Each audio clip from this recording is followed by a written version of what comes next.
నెల్లూరు జిల్లా కలెక్టర్ ఆదేశాలతో రాపూర్ తహసీల్దార్ కార్యాలయాన్ని పీజీఆర్ఎస్ పిటిషన్స్ నోడల్ అధికారి ఆసిఫా ఆకస్మికంగా తనిఖీ చేశారు. రాపూర్ మండలం రెవెన్యూ అధికారులతో సమీక్ష సమావేశం నిర్వహించారు.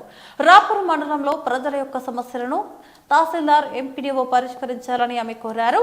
మండలంలోని ప్రజా సమస్యలు పరిశీలించి తక్షణమే పరిష్కరించాల్సిన బాధ్యత తహసీల్దార్ ఎంపీడీఓలపై ఉందని ఆమె గుర్తు చేశారు. నువ్వెందుకు రాసావంటే నువ్వు సబ్మిషన్ కాలేదు అని చెప్పేసి ఒక ముక్క రాసి ఇచ్చేసి అది ఇదైంది అని చెప్పాల్సి వచ్చింది. అంటే ఏంటంటే అది రాసేటప్పుడు మనం జాగ్రత్త చూసుకోవాలి. కంటెంట్ మనకు పంపించేటప్పుడు వాయిదా అయ్యిందంటే అది ఓకే. అందువల్ల నోటీస్ ఇచ్చి ప్రాసెస్లో ఉంటే కనీసం 2-3 సార్లు పిలిచి ఆ ప్రాసెస్ చేసుకుంటున్నాం. ఏమైనా ఆల్రెడీ వాళ్ళు అది కోర్టు కేసు ఉన్నప్పుడు వాళ్ళు కూర్చోబెట్టి మాట్లాడి వాళ్ళు కనుక ఇష్టమైతే ఆన్సర్ విత్డ్రా చేయించి అది ప్రాబ్లం సాల్వ్ చేయొచ్చు. ఆ ప్రాబ్లం దాన్ని మరీ కాంప్లికేటెడ్ చేసి అంత తీసుకెళ్ళి ప్రాపర్ వేలో డిస్పోజల్ లేదు. మేము వచ్చింది ప్రజెంటేషన్ బాగుండాలా, అది వాళ్ళు సాటిస్ఫై, పబ్లిక్ సాటిస్ఫై కావాలి. పిటిషన్ సాటిస్ఫై అయితే అది మ్యాటర్ క్లోజ్ అయింది. పిటిషన్ అది ఓపెన్గా దగ్గరికి వెళ్ళి సాల్వ్ చేయండి. ఏదైనా ఉన్న ఫీల్డ్ కూడా వెళ్ళి అక్కడ చూసి దాని ప్రకారం మాట్లాడుకొని చేయండి. ఇక్కడ సైదాపురంలో అదే ఇప్పుడు దాస్ గారు పిలిచి అడగాలి కదా, అది అడగండి ఆమె ఏదో రాసి అంచేది ఏంటంటే మీరు పార్టీ ఆఫ్ డిస్పోజల్ అని చూసుకోండి. రిపీటెడ్ ఓపెన్ అయినా కానీ లేకపోతేనేమో వాళ్ళు సాటిస్ఫై కాకుండా మళ్ళీ అక్కడ పోయినా కానీ లేకపోతేనేమో ఏదో ఒకటి రాసి తోసేసామన్నా కానీ ఇవేమైతే అంటే మళ్ళీ చూసి డిస్పోజ్ చేస్తామనేది రాయాలి.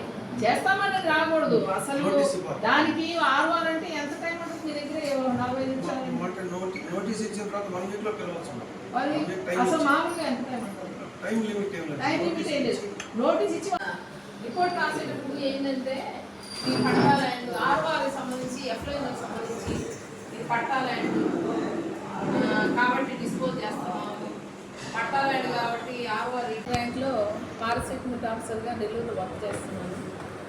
పీజీఆర్ఎస్కి టీమ్స్ వేసినారు కలెక్టర్ గారు, అంటే నోడల్ ఆఫీసర్స్. కానీ ఆ టీమ్స్లో నేను నాకు ఇచ్చిన మండలాలు మనుగూరు, మొదలకూరు, సైదాపురము, రాపూర్, ఈ 4 మండలాలకి నేను పీజీఆర్ఎస్ సంబంధించి నోడల్ ఆఫీసర్గా ఉన్నాను. పీజీఆర్ఎస్లో పిటిషన్స్, గ్రీవెన్సెస్ ఇవన్నీ సోమవారం నాడు అక్కడ కలెక్టరేట్లో కానీ లేకపోతే తహసీల్ ఆఫీస్లో, ఎంపీడీఓ ఆఫీస్లో, ఎస్హెచ్ఓలో ఇవన్నీ ఇస్తూ ఉంటారు.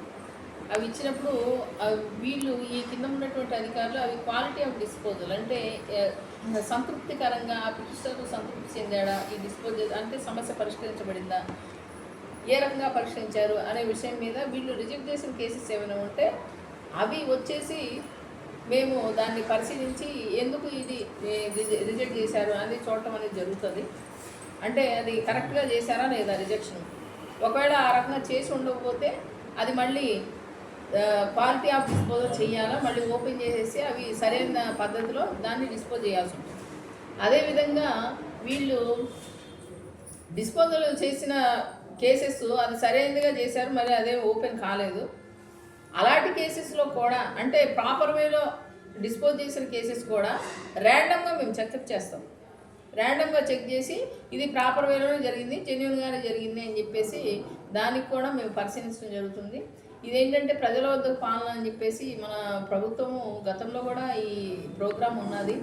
ఇప్పుడేమో నోడల్ ఆఫీసర్స్ని వేసేసి దీనికి ఆడిటింగ్, క్వాలిటీ ఆఫ్ డిస్పోజల్ అనే దానికి ఏంటంటే మెయిన్ పర్పస్ ఆడిటింగ్ చేయాలి. అంటే ప్రజలకు ప్రభుత్వం అనేది వాళ్ళ యొక్క సమస్యలన్నీ దగ్గరుండి తీర్చడం ఇందులో ముఖ్యమైనటువంటి అంశమే ఉంది.